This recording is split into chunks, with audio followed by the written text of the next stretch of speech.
I want to get into this. Welcome back.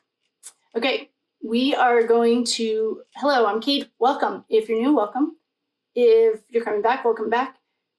I thank you all so much. We had so many people taking the quiz that I didn't even know there was a limit, but we hit it. So I'm rebuilding it right now.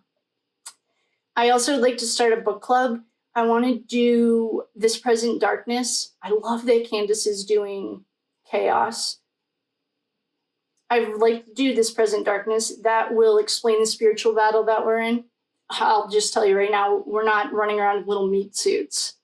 But it goes back to knowledge is power. If you'd like to book a reading, link is in the bio. And this is all being done with love and light, but also with the background of I've learned and have practiced. I understand black magic and I understand the white magic.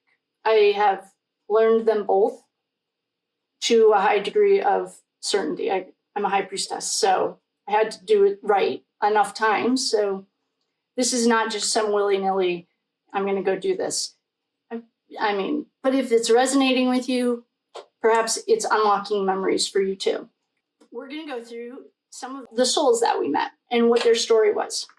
All right, we'll go to Lorna Thorne. We heard about her yesterday. She's a former clerk at the courthouse who recognized the wrongdoing in filed cases and was silenced and buried for refusing to alter the docket.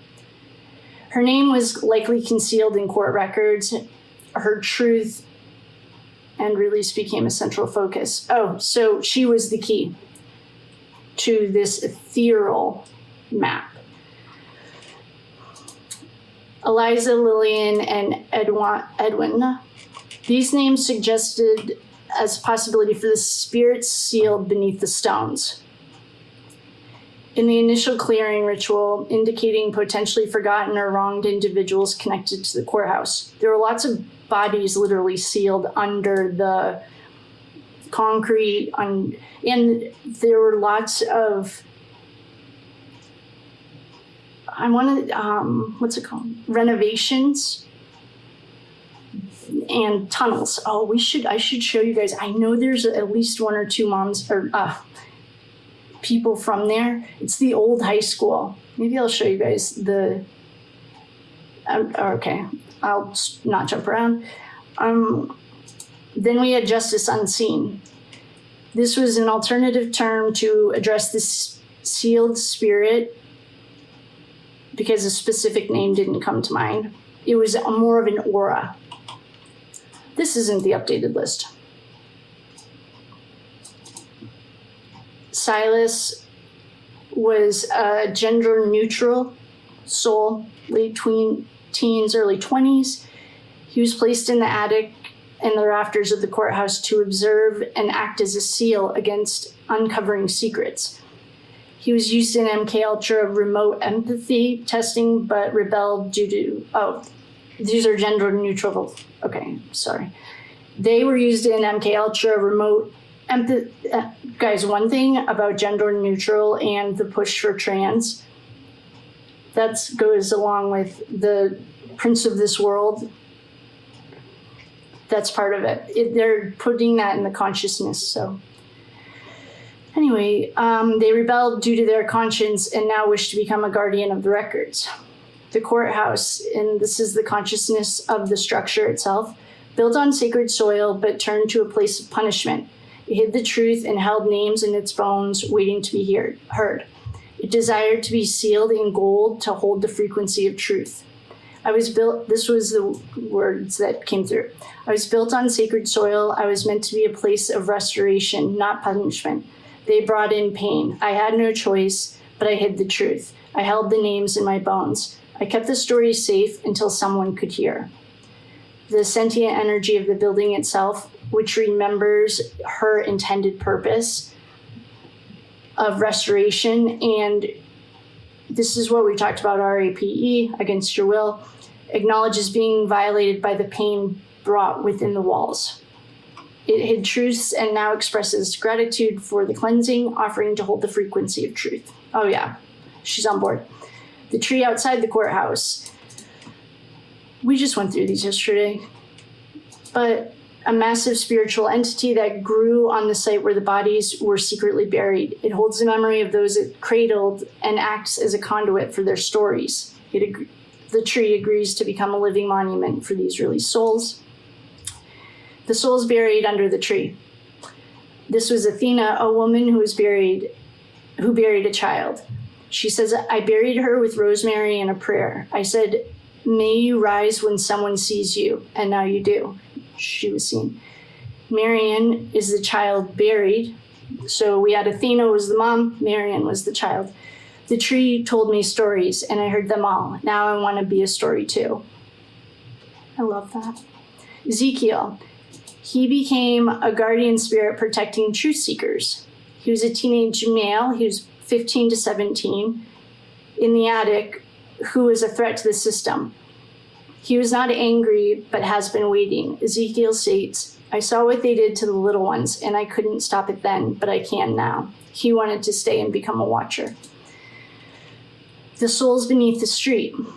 Oh, Isaiah Cormick, we talked about him. He was a free, I know, I don't even like talking about his skin color, but he was a black freeman. He was a free man, black free man. He was a preacher and landowner from the 19th century who was hung for exposing a judge's corruption and theft of black land titles. His spirit guards the land and represents ancestral reclamation.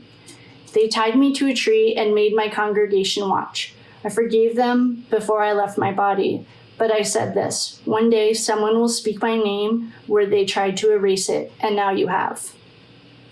How powerful is that? Along two trees. This was a person of Abenaki. He was a Native American origin. He was a messenger between the tribal councils who was hung for exposing the spiritual inversion of colonial laws. His lineage holds sacred earth songs and the ability to activate ley lines. Ley lines are like the earth's chakras.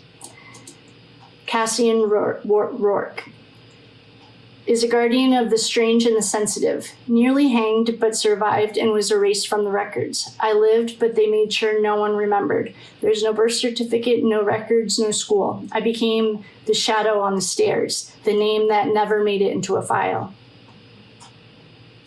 I wonder if there are rumors of ghosts there. There must be. Jonas Bell was a man who was killed while walking into the courthouse. I told you guys about this guy. Walking into the courthouse to testify against a corrupt contractor stealing state funds. He was paved over and represents a protector of civic order, seeking the exposure of the corruption he was about to reveal. They paved me into the process, but I became the crack that they could never smooth over. That's cool. Rosalyn was an archive worker who discovered patterns of child removals and was unalived. They said I had a breakdown, but I didn't. I had a breakthrough. My body was dumped in the curb line and the water ran red that day. They said it was rain.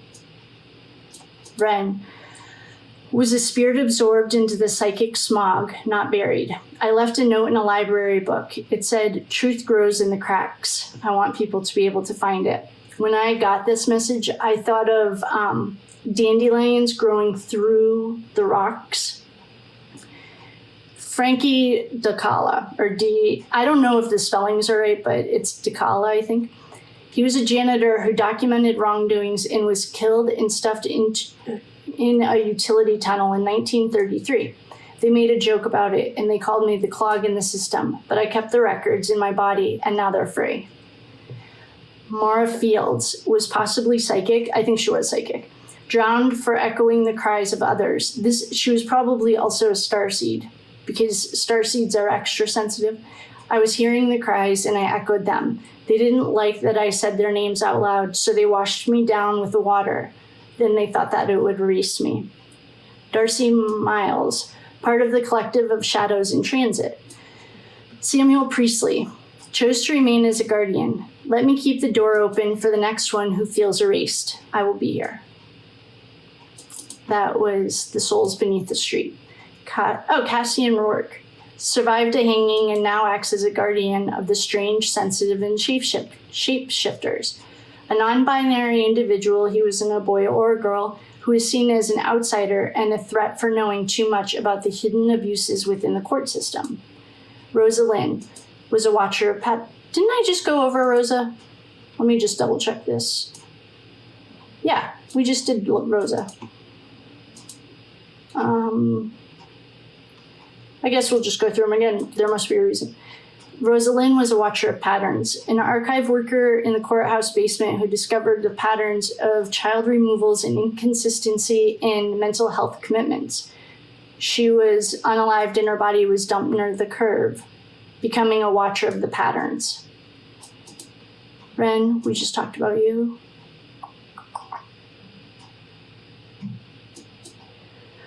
Oh, Frankie. Frankie was a gay janitor at the courthouse in 1933 who kept notes in on hidden activities and was murdered by being stuffed into a utility tunnel. His death was used to seal an energy grid. Mora, we just talked about her. Okay, Samuel. Darcy, okay. The collective shadows in transit. This is a group of soul fragments trapped in movement beneath the street who are ready to be freed as a breath returning to breath. So we talked about soul fragments. That's when you do a soul. What am I spacing? I don't know. It's when your soul separates and you do call them back. You act like a magnet. Karen Reed is a contemporary individual facing. Well, that's weird verbiage. Facing legal challenges related to potential. This is a hijack. To corruption. They release the spirits in land. The released spirits in land offer guidance and protection for her, recognizing her as a truth speaker and a key who knows hidden information. Makes sense. Gaia, that's the Earth. Living consciousness of Earth, whose well-being and reference are considered in these rituals. The shifts in the ground and the flow of energy are attributed to her response. The grandmothers of the universe, I pray to them. That's probably why this got picked up. I pray to them when I set sacred space. They're the spiritual allies called in to surround our sacred space, described as weaving light into the story. Yeah, this is like straight from my Archangel Michael is in the south, Kuan Yin and Isis are on the west, the Magdalena clan is on the east, Sandalphon is on this day on the north, and Raphael was our bouncer. These are divine and spiritual allies invoked to protect and hold sacred space during the rituals.